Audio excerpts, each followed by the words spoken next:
So this presentation is actually one that I am giving later today in a much longer time frame. So I'll be skipping through a lot of slides, but this is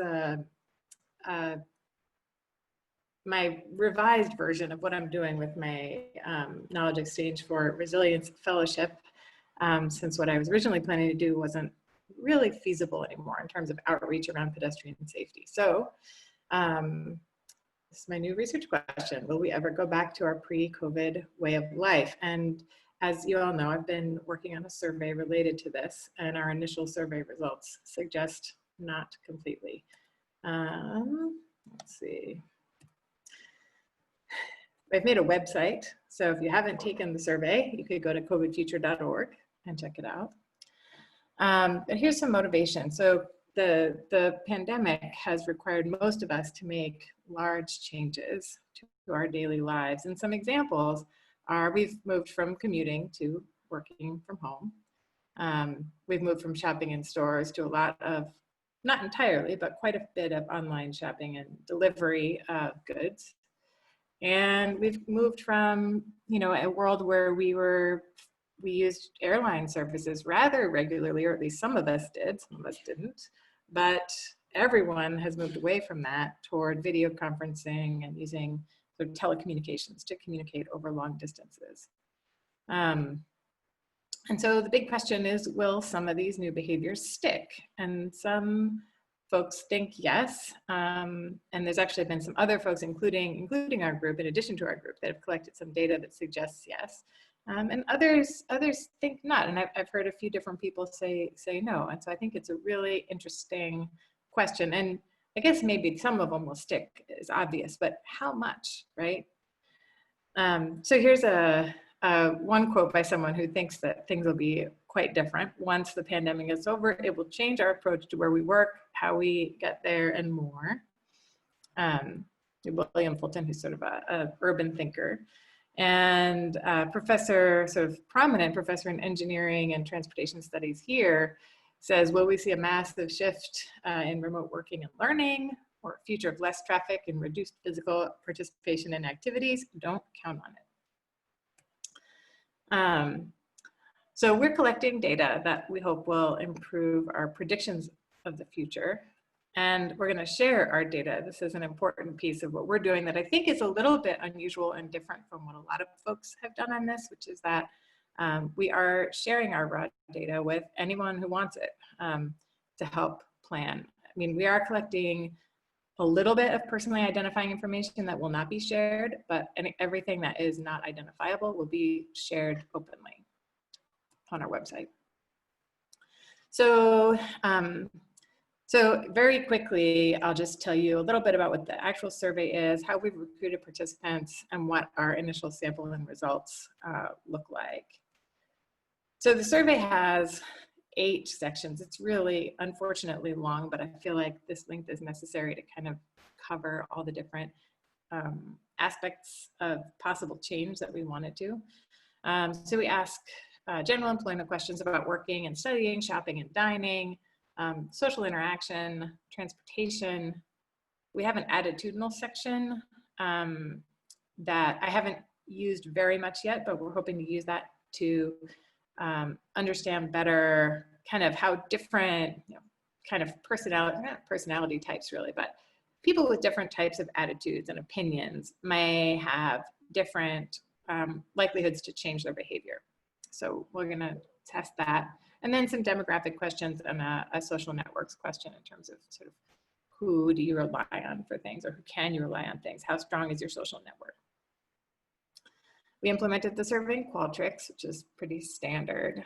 And the length is depending on kind of how quick you are and also how many questions you get. There's a lot of survey logic in this survey. So you get to skip a lot of questions if, for instance, you're not employed.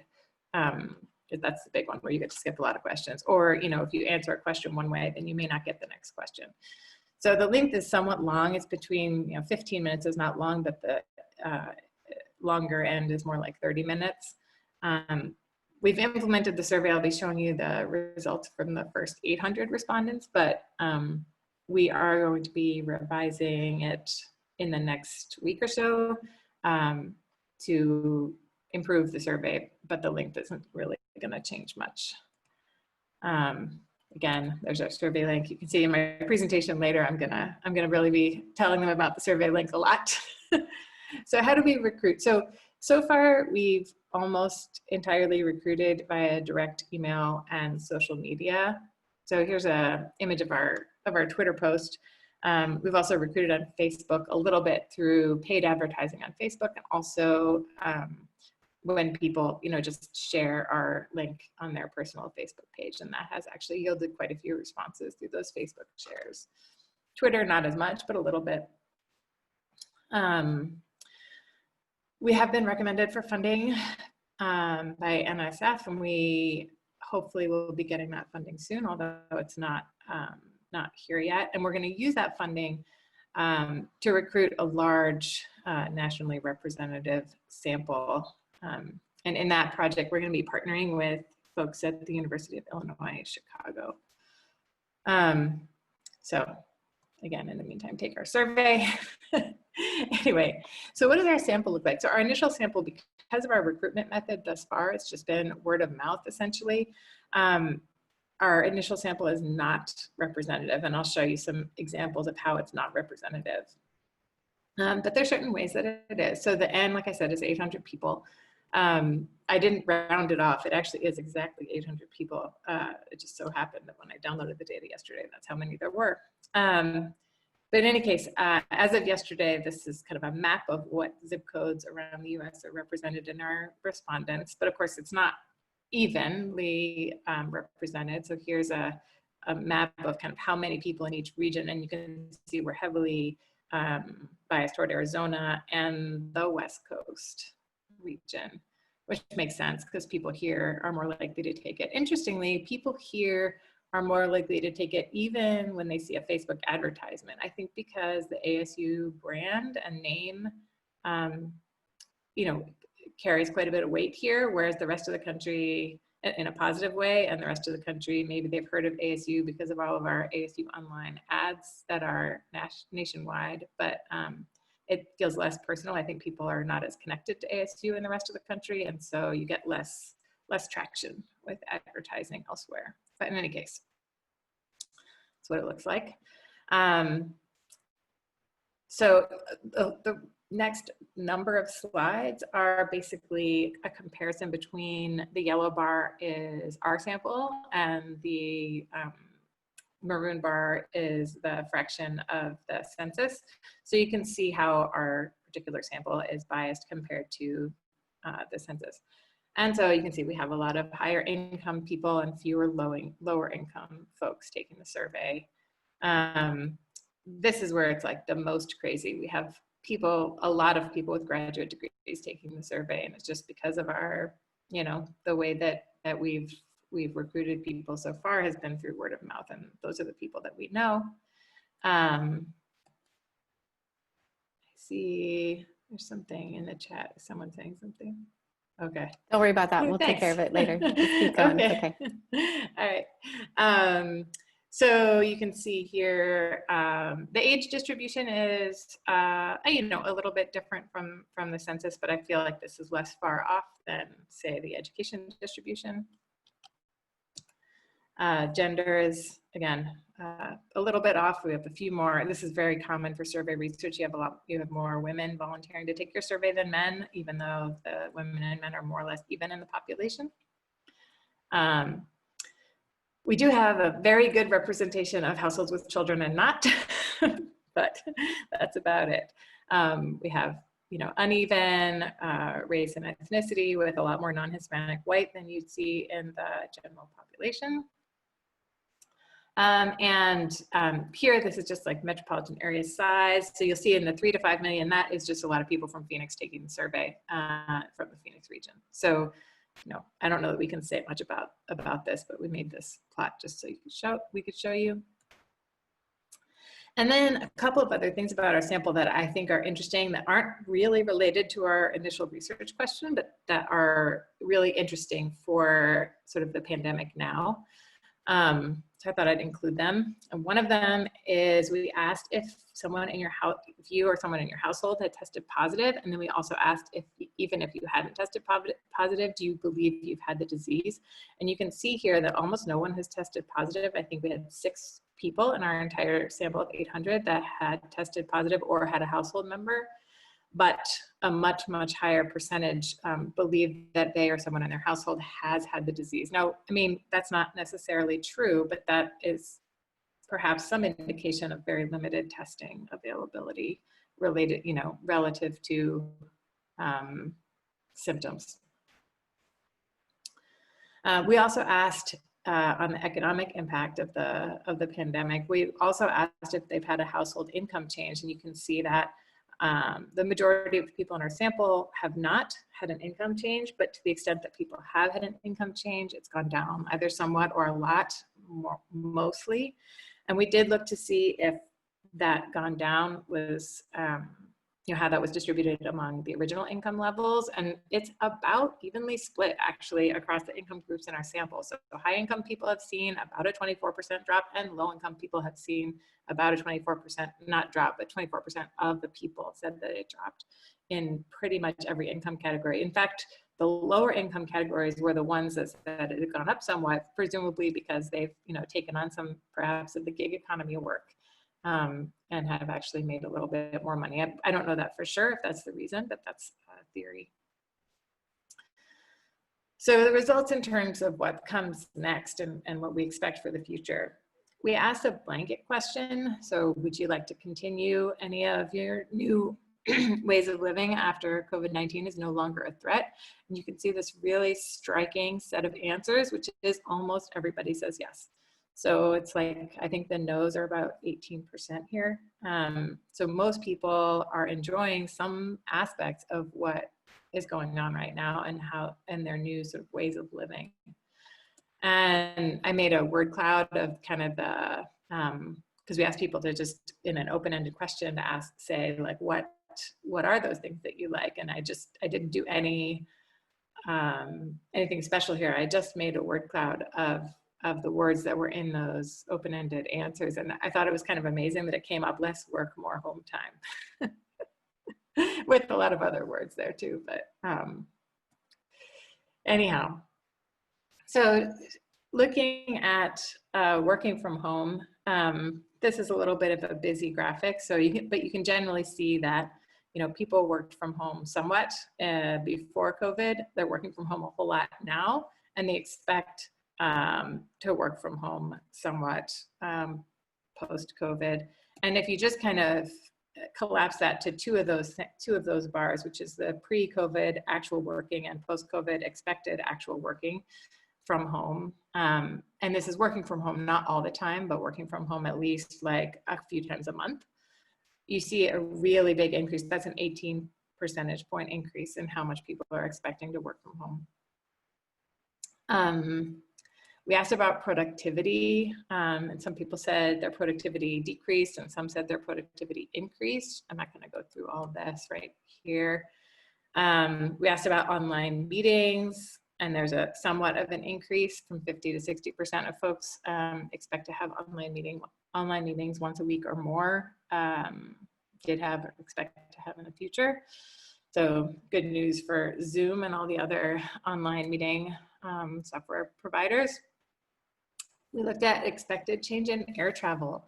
So this is like really big. You see the large drop. 42% of business travelers, this is among people who said they did travel for business or for personal reasons. So more than 40% said they'd be flying less for business reasons, and nearly 30% said they'd be flying less for personal reasons. Again, we asked sort of why. And this is another interesting finding where we looked at the expected change in daily travel modes. And you can see that people are expecting to use, you know, sort of motorized modes somewhat less, and especially transit and ride hailing, and non-motorized modes somewhat more. So we're going to be calling for partners. I didn't make the slide here, but what I also realized I need to have a slide for is the so what, which I need to do that. And I'll just say it verbally. I think the so what here is that these behavior changes, if they're large, can really have a large impact on a lot of different sectors of our economy and aspects of our society. So for instance, I mean, when we look at, you know, this expected change in air travel, that obviously has an enormous implications for the airline industry. and if we look, you know, back to this has large implications for all kinds of transportation planning, thinking about how we might want to rethink transit service and rethink, you know, maybe allocating some of our street space to more of our street space to biking and walking. And if we think back to the working from home charts where you saw that there was going to be a potentially large increase in actual working from home, you know, that may have a large impact on a whole lot of, you know, commercial real estate markets where office workers will be working from home more and office space needs will be a lot lower potentially. And then all those services that that office workers use during the day will also be kind of, there'll be less demand for those things and more demand for working from home. So with that, Thank you. I'm done. Thank you, Deborah. We did go over a little bit into the question time. And obviously we're going to be sharing the PowerPoints, I believe, in the folder. I'd like to throw the first question. Oh, who asked the first question? I'm sorry.